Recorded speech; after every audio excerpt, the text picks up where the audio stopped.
I was swinging haymakers at my TV. I was literally in my living room swinging and punching at my TV. Because I am pissed off. I am pissed off.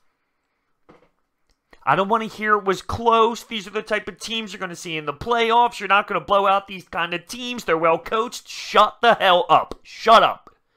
Shut up. Because there's a problem. There is a problem. And I said it. I've been saying it for a few days now. One, there are kryptonite. And two, if they don't get it done at home with the better roster, with all the momentum, with all the swagger, against a team that's kind of depleted right now and having internal problems, then there is an issue with the Sixers. There's an issue there. Because you take a look at it, and it's different players on the roster. But there's one thing, that is consistent in this theme. And is it Brett Brown being outcoached? Does Brad Stevens have all the answers for Brett Brown? I'll tell you one thing that started this mess tonight, and that's Al Horford eating Joel Embiid all night long. Of course, there was that one play at the end down the stretch, which was a very important call that got butchered insanely, and it was a no doubt textbook foul. No doubt. You can't even argue it. It was such a blatant foul that they missed. But for the first 3 quarters, Al Horford just dominated Joel Embiid. And Al Horford's not even having like a great season. It's just when he plays the Sixers, he's Michael Jordan. Dominated Embiid. And this is what results from that. Embiid shooting 8 3-pointers and was 2 of 8 from 3. But that's what happens. He doesn't want to go inside because it's hard work, because it's a battle, and because he's losing that battle. And that affects the entire game. That affects the entire offense. Now, in the fourth quarter, yes, he was obviously producing more. And he helped us make a pushback. Like, I don't even care. I don't even care. And I was even thinking about it. I really was. Down the stretch, which we will get into that, if we were to somehow squeeze out that game, I was pissed off for about 44 minutes of it, to the point where I don't even know if I would have been happy, obviously, with the win, but I would have sat here and said, damn, we still have issues, because there's something about this Sixers team that can't get over the Celtics. The Celtics, you got to give credit to them. I mean, listen, as a sports fan, you look, they played great D early. We struggled insanely offensively in the beginning of this game. They were creating turnovers. They were playing with this type of energy to their game, and they were just defending very well against us, and that caused us problems. But at the end of the day, there's only one thing I take away from this damn game. It's I'm out. And I'm overreacting when I say that, of course, and I know that. But what's the point? We can't beat good teams. We can't get past the Celtics. And with all due respect to the Celtics, this isn't their best team. This isn't their best moment as a squad. We're at home just after getting Tobias, and that's what it is. We have Brett Brown substituting Furkan Korkmaz into the game 6 minutes in. Why is this guy playing minutes? He didn't even play when we didn't have a bench, but yet here he goes, and he plays, what, 11, 12 minutes tonight? Why is he even in the rotation? And then you take a look at what Boston puts out on the floor. They came in here coming out with a mindset of, we're not leaving Philadelphia without a win. Brad Stevens put together this perfect game plan, and that's what scares me moving forward.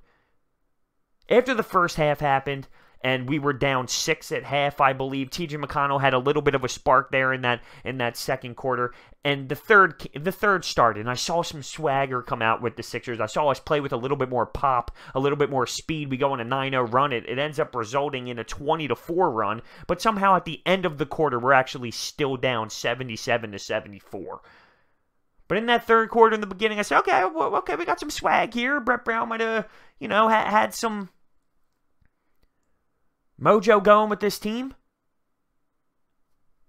Now, let's attack this 2-minute run here, because there was a changing point. There was one point in this 2-minute run where I literally almost punched a gigantic hole through my flat screen, because I knew right then and there, done. Absolutely done. So, 2 minutes left. Ben gets an and one. He misses the free throw. He had a horrendous day from the free throw line. 2 of 7. Horrendous. But Embiid gets the board. He gets fouled and 1. We're up 1. up one on the opposing end, Gordon Hayward is wide the hell open. Wide the hell open. And at this point in the game, he had 23 points? 20-plus points off the bench? How do you leave him wide open when you just take the lead? That was the killer. Because now we're down 2. Jimmy Butler ends up getting fouled with 1:14 left when we're down 3. He hit 1. Jimmy Butler hit 1. He was 7 of 10 for the day at the free throw line, but obviously missing 2 crucial ones late. We actually had a chance with about 9 seconds left. Brett Brown drew up a play. Lots of guys are moving around. Really nothing was happening, and Tobias had to pull up 3 with about 9-8 seconds left, and he bricked it. He didn't hit 1 3-pointer today. He was 0 for, and he finished with 8 points, or 10 and 8 was what he finished with. 10 and 8. Ben had 16, 5 and 5. Jimmy 22 and 9. I mean, I don't really care. 14 turnovers and only 21 assists. Boston's defense did a good job of shutting down our game plan and the way that we moved the basketball. Not much production from our bench at all. When it comes to Mike Scott, you know, Furkan's getting those minutes. It's crazy. Boban was getting some crowd love and did what he did for the limited minutes that he had. But, I mean, listen, guys, at the end of the day, I sit here and I say, what the hell do we do now? What the hell do we do? What do we do? Because I have no confidence moving forward. And I get it. I'm in the heat of the moment. We're going to address this. We still got time. It's only the, third, fourth game with this roster. I don't care. Because at this point, it's the same thing. It's the same results that we are getting every single time we play this Celtics team. We can't win. And it's embarrassing. It's actually embarrassing. And it pisses me off. And I don't know what to do anymore. Because I don't think we have a chance. Because this kills me. We play this team. We play the Celtics in the playoffs. If we play them first round, I said it in the video this morning how hype I was and said I want them first round so we can kick their ass. I don't want them. I don't want them. A first round exit, really? Sick to my stomach. I really am. I'm sick to my damn stomach.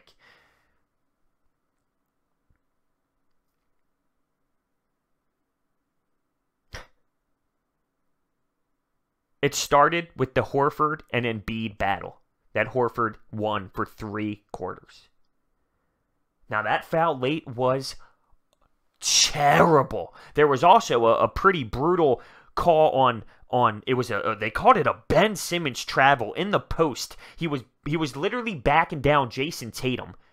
Clear as day that Jason Tatum was giving him way too much body contact. They called a travel, which led to a 5-point swing for the Celtics in the fourth. Now, we ended up overcoming that, but the crucial one that they missed was clearly Al Horford on Embiid down low in the post. That was just a no-brainer foul. But like I said, even if we did win this game, I take a look at it and say, we have so many issues still.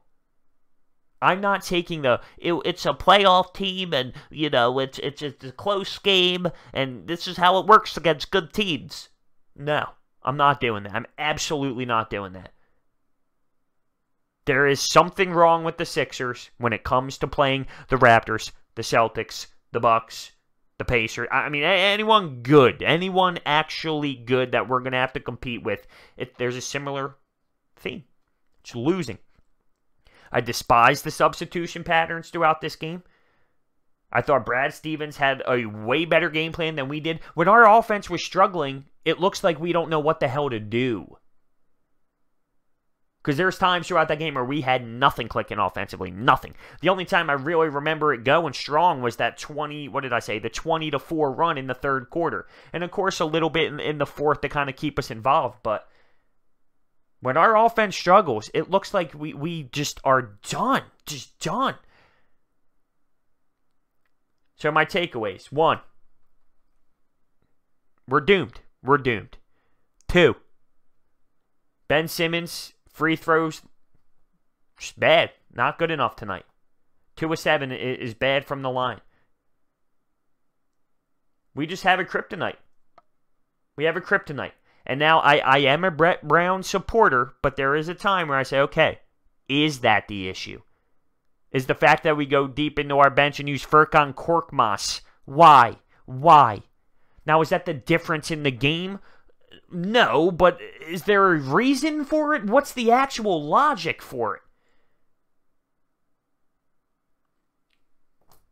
The Gordon Hayward wide open three with under 2 minutes left when we just take the lead on a Joel Embiid and one. That was the killer. That's when I knew. That's when I knew.